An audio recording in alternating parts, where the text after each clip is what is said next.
Welcome to the RGVSports.com football webcast internet chat. My name is Brian Sandalow, and I am joined by Todd Orodenker and Dennis Silva.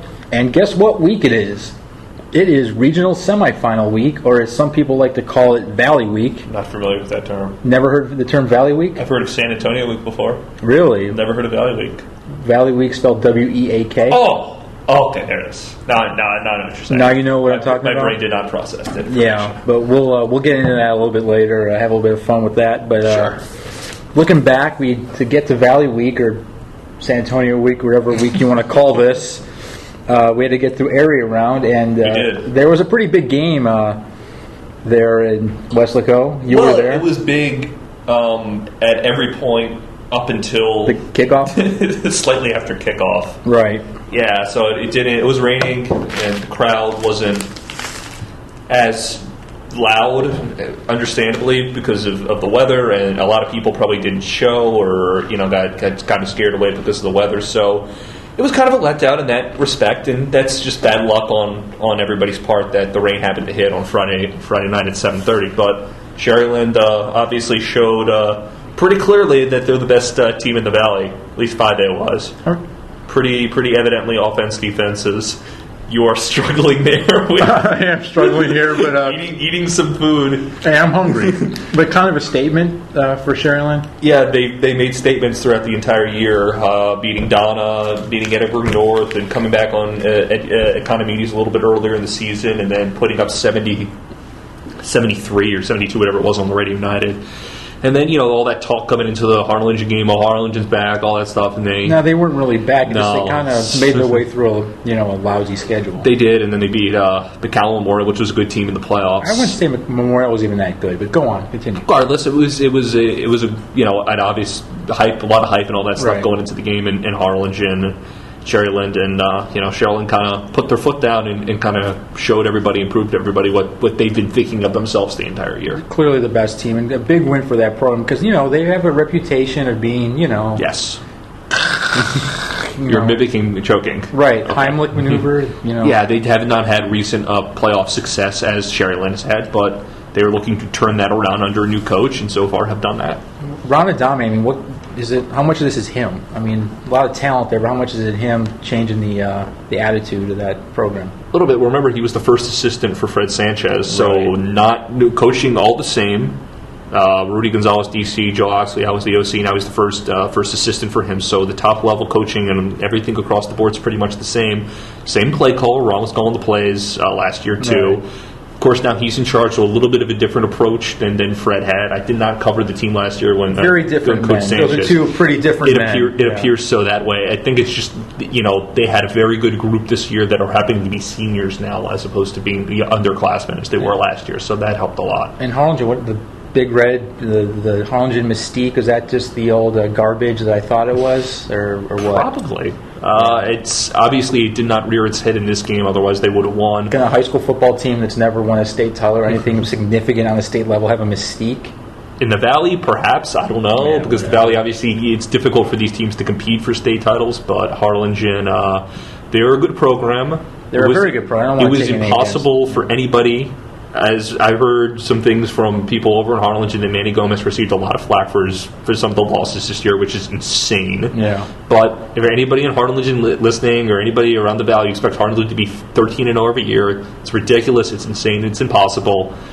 The talent level they had for the last handful of years was not going to hold up, and it didn't. And they still have a pretty good team, and they're probably going to be a little bit better next year. Victim of their success. It happens in high school football. You can't be perfect every single year. It's not college, and it's not the NFL or pros where you can just buy new players and draft new players. It's based on who's born in your zone. Well, not officially. Not officially. Right. We all know there's moving around and that kind of thing that happens, but you can't be perfect every year in high school football. No, you can't. It's another program that has been a victim of its own, I guess, success, and maybe a victim of its expectations to a point has been Edcouch-Elsa, Dennis. But this week, at least last week, they lived up to it. Mr. Silva, I owe you an apology because you were ready to pick Edcouch to beat Port Lavaca Calhoun, and I kind of tried to stomp that out of you. I did. His negativity beat you out. He did. And guess what happened? The nail 36, the hammer 34, as I called it last week. So, Dennis, you were there. What happened? How did Edcouch do this? Pretty much going in, what I thought is their speed and athleticism pretty much confused Calhoun. They weren't ready for the speed that they saw. You don't see that type of speed. You see it in Sherryland, I know that, but you don't see it out of for a Valley team like this. And that's pretty much what it is. They used 5 different offensive formations in the first half that confused that defense, and from there they had that defense on its heels. And it was a really masterful coaching performance by Joe Garcia, not only in the first half, but in how he utilized that 6-minute, 45-second drive in the second half to kind of seal the deal, falling twice so that Calhoun had to use burn timeouts. It was really good. Did they maybe come out maybe a bit flat, maybe overlooking Edcouch because of the history? It's very possible. I mean, you can tell, even after this Edcouch scored on the opening drive, you can tell that Calhoun probably they were strutting. There wasn't any real sense of urgency. They were handing off. They were doing their thing.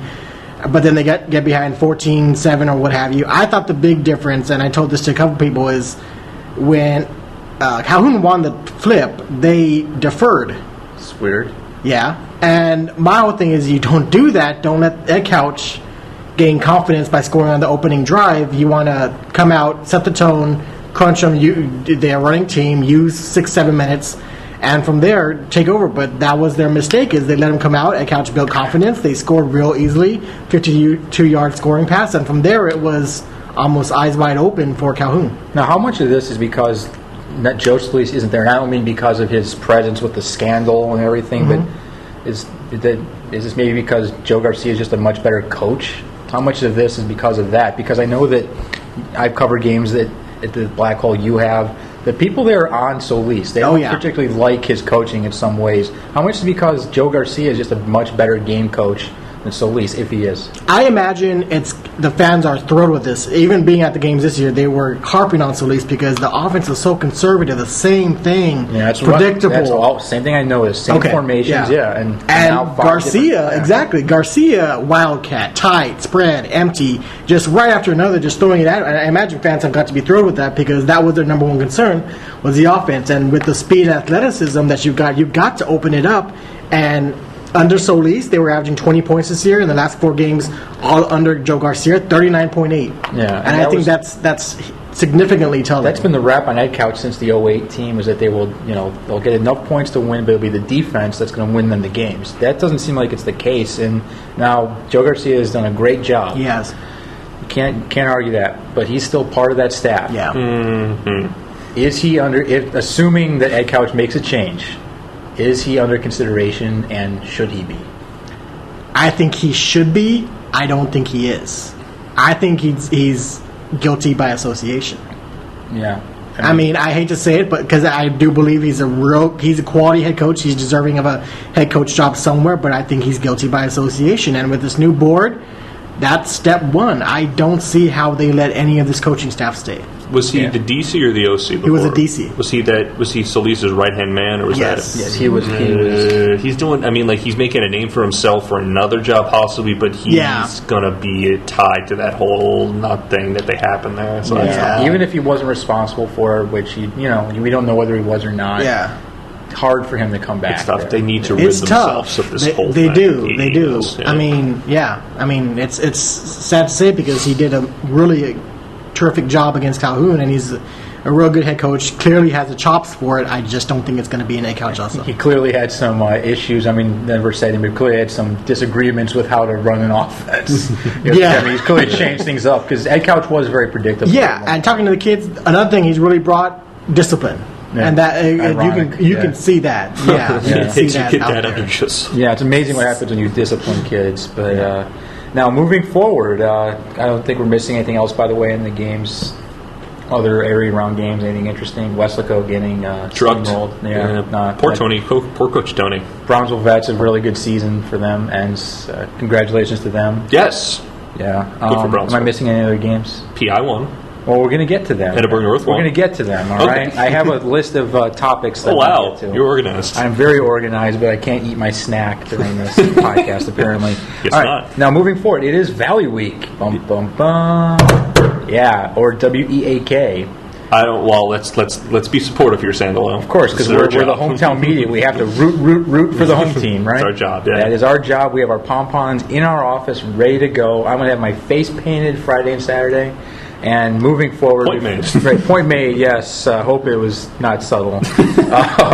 Looking ahead, we got 4 games: Sherryland, San Antonio, Madison. Todd, you will be there, correct?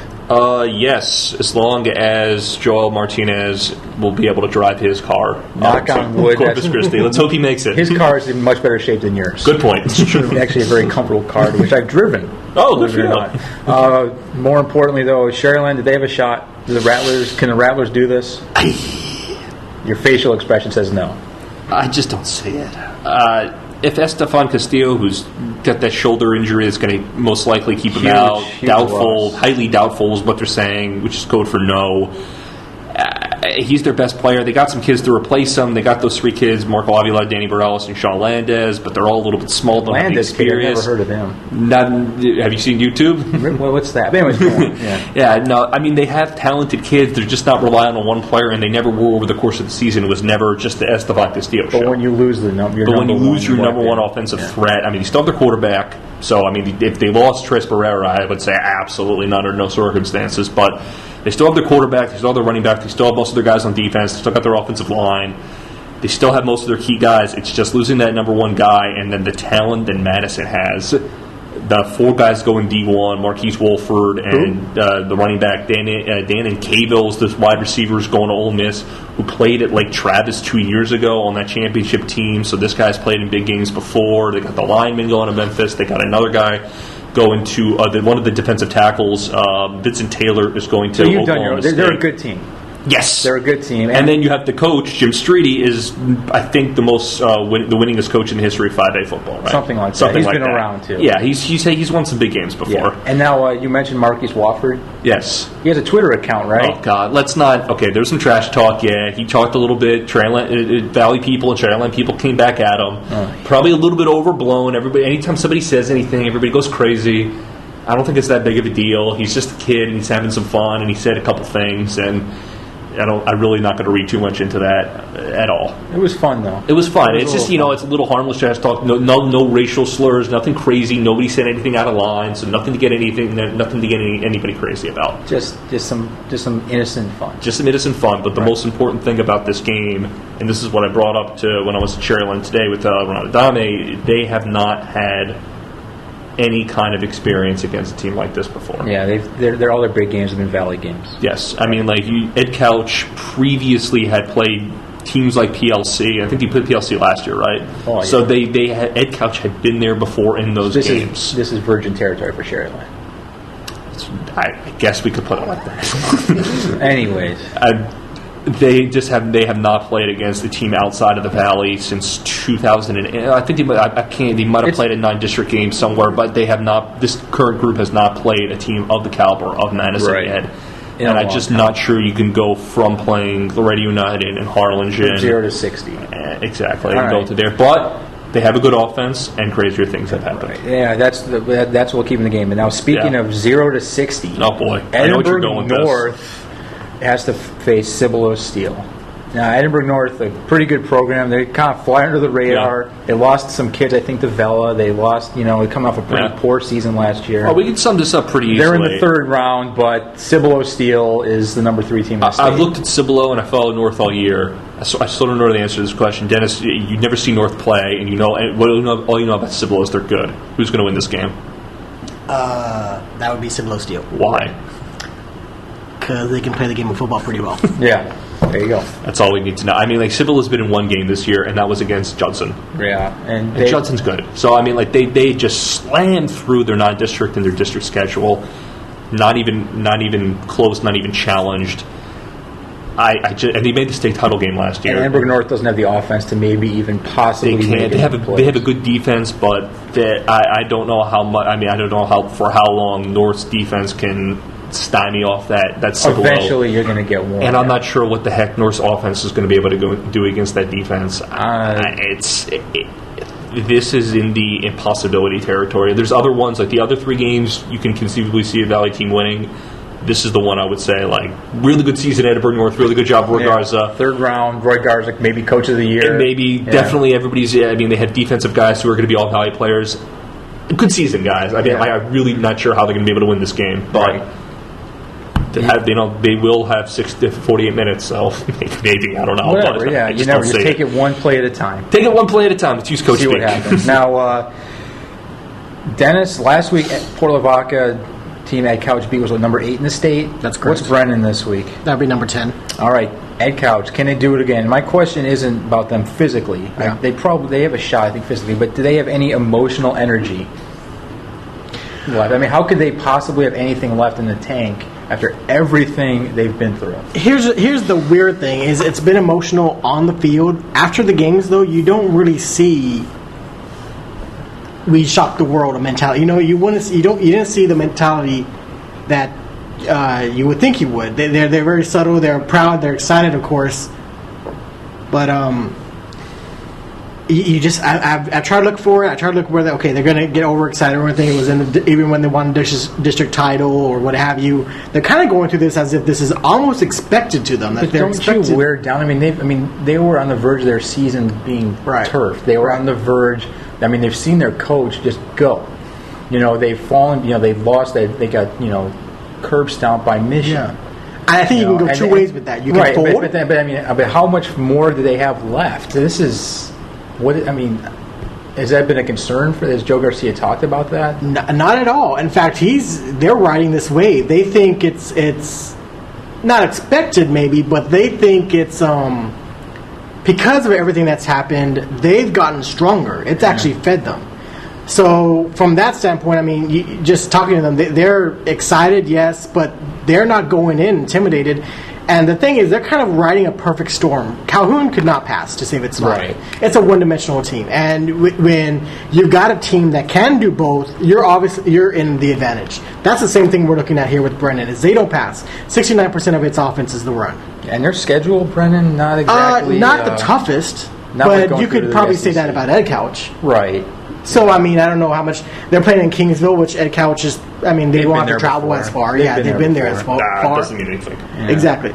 But, I mean, and Brennan in his third year, and Edcouch, I think they've this whole Austin UIL violation thing, that's probably the best case scenario for them this season because they weren't playing like this before that. Did this wake them up? Or maybe, I hate to say it, but maybe getting, as I said, a new coach in there. Yeah, I think Garcia has a lot to do with it. I think he's a young, energetic guy. Yeah, and I think they grow up in that small community where it's us against the world type. I think they literally take that to heart. So, I mean, Brandon reminds me a lot of Calhoun. So, I mean, I definitely could see Edcouch-Elsa winning this, and I think, again, we say, Edcouch-Elsa hasn't seen when you go against San Antonio team and Corpus team, these other teams haven't seen the speed athleticism in a Valley team like this before. And the best 4A team in this region are usually in Austin anyways. Yeah. And, of course, now Lake Travis is a 5A. So, yes. Yeah. And now, Dennis, I talked to you a little bit last week. What's your pick? No, I'm going with Edcouch-Elsa. I'm going with the round. Fighting Yellow Jackets. Good for them. 35-28, and very well could end, but I think I'm just not going to doubt. They showed me a lot against Calhoun. They might have earned the benefit of the doubt. But now, very briefly, we have nobody in here. I think who's covered a Port Isabel game this year. I was close. I wanted to do one when I was in Brownsville for those 2 years, but I just couldn't get that weekend to go and do a game there. I've covered I covered PI against Edcouch a couple times, but anyway, they're playing Navarro. Geronimo Navarro. I don't want to pronounce that because I'll probably screw it up. But I know there's some people think that PI could win this game. Well, if they beat Sitten, why not? Yeah, then Navarro doesn't really. I mean, they're 10-0, but their schedule is filled with what? They played some the TAPS teams. Right. They played some of the and they're teams fine. They're fine institutions for learning. We're sure. Oh, I'm sure. But we don't know how their district. I mean, like it's so. Those three teams are so hard to predict. You don't really know because they beat Sinton, and if they beat Sinton, could they conceivably beat Navarro? But Navarro, I looked at the stats of Navarro, and they just run the ball. They have like 400 some yards per game. So and then PI has the seawall defense back again. Yeah, so that's not a bad.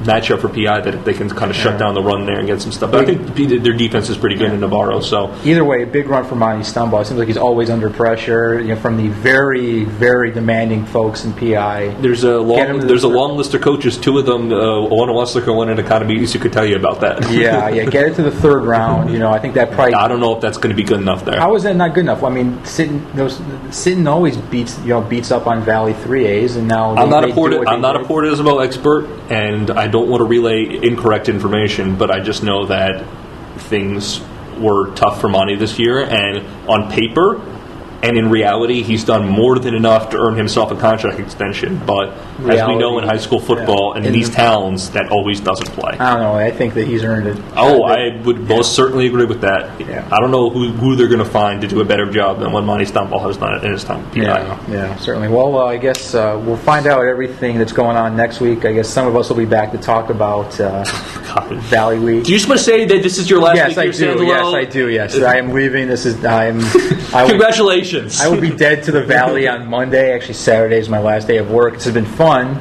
Wouldn't it be ironic if I leave and then the Valley starts winning these third-round games constantly? Maybe you're the thing that's keeping everything down here. Maybe it's just my Maybe presence. all four of these teams are going to win this week. But since I'm not leaving till Monday, the Valley, it's not going to. Okay. Yeah. All right. So this is next year. Next year in Jerusalem, then. Yeah, next year. Yeah. I'll leave a chair. But But it was fun. I enjoyed this webcast. I enjoyed it with Todd and Dennis and Dave and Peter when they were here. I guess you guys will probably talk about it next week, whatever is happening in Valley football. We might do a wrap-up thing, or this will be the last one until next year. We don't know yet. Whatever. We'll figure it out. Yeah, for the last time, I'm Brian. That's Todd Ordanker. Please go. Yeah, and that's Dennis Silva, and they'll talk to you again soon. I won't. Oh, my God.